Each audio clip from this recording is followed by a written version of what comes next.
اس موجودہ ماحول میں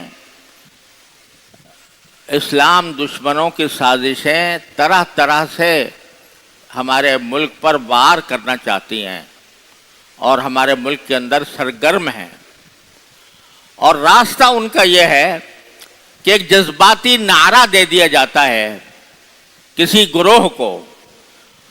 وہ جذباتی نعرہ ایسا ہوتا ہے کہ جو نوجوان کے دل و دماغ کو قابو کر لیتا ہے، اور اس نعرے کے پیچھے چل کر وہ یہ سمجھتا ہے کہ میں اسلام کی بڑی خدمت کر رہا ہوں، میں ملک کی بڑی خدمت کر رہا ہوں، میں جہاد کر رہا ہوں۔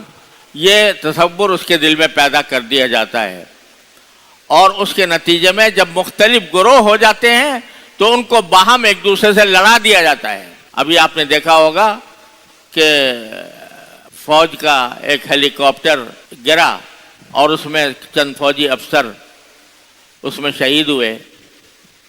یہ ایک افسوسناک حادثہ تھا۔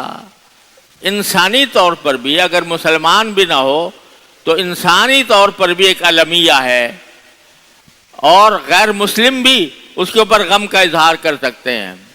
لیکن اس کے وقت میں جو پروپیگنڈا کیا گیا وہ کس وجہ سے کہ ہم ایک خاص گروہ سے تعلق رکھتے ہیں، اور ہمارا گروہ کا عقیدہ یہ ہے کہ یہ فوج جو ہے یہ دشمن ہے پاکستان کی، لہٰذا وہ فوج کے خلاف ایک لامتناہی سلسلہ شروع کر دیا گیا۔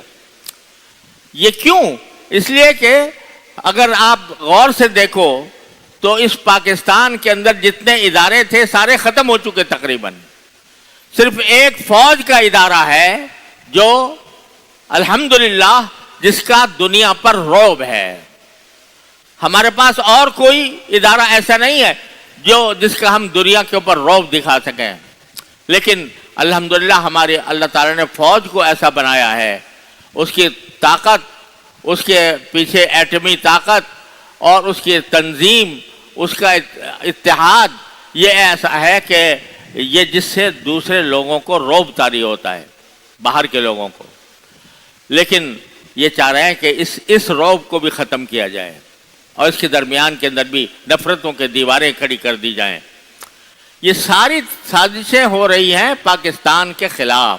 گالی گلوچ کا ایک طوفان برپا ہے۔ آپ دیکھیں جو ہمارا سیاسی منظرنامہ ہے اس میں آپ دیکھیں کس طرح قوم تقسیم ہو کر رہ گئی ہے، اور تقسیم کس طرح کہ کوئی دوسرے کی بات سننے کا روادار نہیں، ایک دوسرے کے خلاف گالم گلوچ ہو رہی ہے، سب و شتم ہو رہا ہے، لعنتیں بھیجی جا رہی ہیں ایک دوسرے کے اوپر، یہاں تک کہ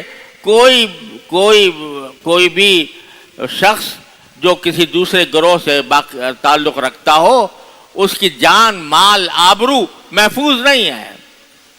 آبرو ریزی، لوگوں کے بے عزتی کرنا، ان کو ذلیل کرنا، یہ فیشن بن گیا ہے، اور اس کے نتیجے میں قوم تقسیم ہو چکی ہے۔